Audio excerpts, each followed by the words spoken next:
best in the world, baby.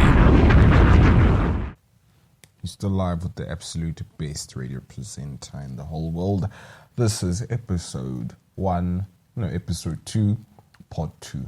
Excuse my bit of tongue tangling over there, but I hope you guys have been okay. I'm highly blessed, man. I'm just smoking on my absolute last cigar, because I just tend to dwell in that world for a while. But anyway, what have you guys been up to, man, regarding the whole lockdown and the whole quarantine? Have you guys been on the internet? Have you guys been on streaming services? Because I've actually been streaming quite a few shows that are out there which are quite hot. Starting things off with Money Heist Season 4 recently came out. Very, very amazing. By the way, there's a few spoiler alerts because once I get my shows, guys, I just get super agitated and addictive. I just go with it and I go in hard. But I actually managed to finish Money Heist Season 4. And I must say, I'm happy and sad about it at the same time. Because I didn't expect that ending. I thought it was going to end like the first 2 seasons.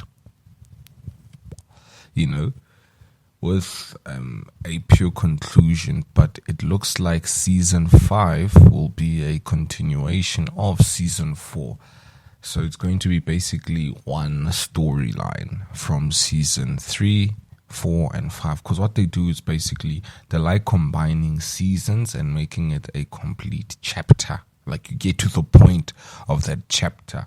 So they did the same thing on Money Heist Season 1 and 2. It was one story. Then they did the same thing with Season 3 and 4. But when 4 came out, a lot of people who are fans of the show, including myself, we thought that Season 4 was going to be the conclusion of a story, but it looks like it's going to continue into Season 5, so I'm pretty excited for that show. I don't want to say too much about it. I don't want to drop any spoiler alerts, man. I don't want to kill y'all with unnecessary vibes, The next show that I've actually been binging on quite aggressively, I would say, is the Tiger King story that was trending internationally for a while. That's a crazy story. Tiger King, murder, mayhem. This story, man, it's so crazy because it's an actual documentary. Everything you see in the show actually did happen in real life. So basically, if I can break it down, there's this guy. He goes by the name of Joe Exotic. And he basically has a tiger zoo or a big cat zoo, so to say.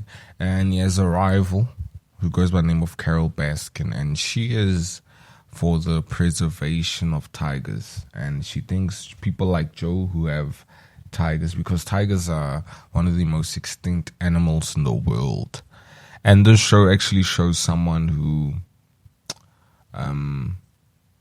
breeds them, recreates them, and puts them in a zoo, which is not a natural habitat for them. And then on the other side, it's a lady called Carol Baskin. She runs an institute called the Big Cat Rescue. And in her institute, basically, she takes old cats, I'm talking your lions, tigers, which are old, and it basically gives them a home for them to die. So it's basically like a hospice for tigers. But man, this show, it's on some other level in terms of drama, in terms of, it's like a movie. I mean, with this Joe guy, he's a gay zookeeper. He had 2 husbands at the same time, but in totality, he had 3 husbands. It's just a very dramatic story. And right now, this guy who goes by the name of Joe Exotic, he's actually serving time behind bars for murder for hire. He planned to kill this woman called Carol Baskin because she actually wanted to take his organization down, which was his zoo, which was a GW zoo that he had. And it's so crazy. It's just such a crazy story. You'll actually feel like as if this was a written Hollywood script that deserves an Oscar and an Emmy. Because there was a point when Joe was actually running for governor, running for president, where he got popular, other people getting involved, him losing the zoo. There's just so many things that go into it. So I'm pretty excited for you guys to check it out. Do go check it out, man. It's really, really amazing. It's on Netflix. You guys can check it out. It's called Tiger King Murder Mayhem. So it's actually quite a crazy story indeed. You know what I mean? And very interesting. And it actually teaches you that tigers are quite extinct, and at the same time, there are these two people who have a war and a quarrel. It's a story of basically turning something small into something big and unnecessary, leading to someone's life almost being taken and another life serving serving time behind bars. And it's a true story. So go check it out. If you're on Netflix, go stream it, Tiger King. And my next show, which I'm new on this thing. It's a story by Michael Jordan. Have you guys heard of? I'm sure you guys know Michael Jordan, man. Michael Jordan, the legendary basketball player. I'm sure you've seen his sneakers. To all the youth out there, his sneakers, the Jordan sneakers. That's his brand that has been running since 1984. So basically, the story called The Last Dance. It's so amazing and phenomenal. It's basically a sports documentary. If you're not a fan of sports, best believe you will love it. On the sport of basketball regarding Michael Jordan and his lead up to his last season, which he had with the Chicago Bulls, where they were on the run to win their sixth NBA title in 8 years. And in America, what they call something called a three-peat, when you win 3 titles in a row, NBA titles. And Michael Jordan had 2 of them in his career. But this actually shows you the story, the build-up, and some of his teammates as well on the crazy and awesome career of Michael Jordan. It has made me fall in love more even with the sport of basketball, just the history of it, you know, because I hear about you, Steph Curry and Kobe Bryant, because as you can tell, I'm a football guy. Football is my sport. Not American football, I mean soccer, but I call it football. But yeah, this documentary, man, The Last Dance, is basically Michael Jordan basically saying, yo, this is the last run. Because in that season, it was the 97-98 season for the Chicago Bulls. They were going for their second three-peat, which is your 3rd consecutive title. And a lot of their players, who were the sparkling pieces of that team, were at their final run, man. You know, even the legendary Scottie Pippen was a great basketball player, was also at the end of his contract. So basically, the general manager of the Chicago Bulls, which is part of the administration, wanted to do what you call a rebuild, seeing that a lot of the players are getting old. And it was even the coaches. I think his name was Phil Collins, if I'm not mistaken, Phil something. The manager of the Bulls, who was the coach who won all of those 6 NBA titles in total, 2 3-peats along the line, with the Chicago Bulls and with Michael Jordan and this incredible team.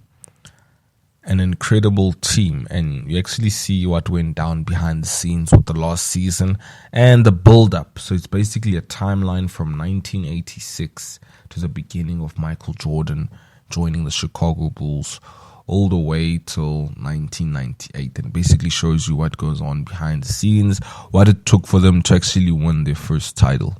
Because Michael Jordan was signed by the Chicago Bulls in 1986, and it took them till 1991 to win their first title. So you can imagine 5 years of getting close to the finishing line and losing. And that's one side a lot of people don't concentrate on when it comes to the winners. People always winning in life, or those sports people who have done impeccable things. People don't see the journey that it took to get there. So you actually see Michael Jordan formulating himself as an athlete and his willpower to win. So it's an insight, and you never get to see Michael Jordan in interviews or any programming or documentaries. But with this one, it goes deep because he wants to give you one story that you should understand and get, and it's very phenomenal. So do check it out. It's currently on Netflix, and currently the it comes out in 2 parts. So it's a 10-part series, and currently right now I'm on part 4, which is really, really amazing, man. So I do have to catch up, but others are coming out. It's basically a series that runs from it ran from early March. No, let me say early April. Yeah, from early April till mid to late March. It's a 10-part series, but every weekly they come out in 2 episodes. So The Last Dance, very, very amazing stuff. Do go check it out. I'm addicted to it. It's just so amazing. It's like really, really popping, and it's really inspirational, man. So that's your food for thought, man, during this whole lockdown thing. Do go check out those shows. It's just my personal take on it, and you let me know whether you like it or not. But one thing I like doing is I like going through a rabbit hole. A rabbit hole is basically a tunnel where you just search things on the internet or search things that are out there, and I actually find things that I like and things that I can personally prescribe for other people. You know, I can personally prescribe for other people because they're just so amazing. So in closing, keep a clear head, man. Keep a clear head. Entertain yourself with music or things that make sense. Stay away from the news, because the news can be very negative and appalling. But be alert with what's going on. Just don't watch the news too much. Let me just say that. But you're with the best in the world. Thank you so much. This wraps up episode 2. Until we hear from you again, it's goodbye.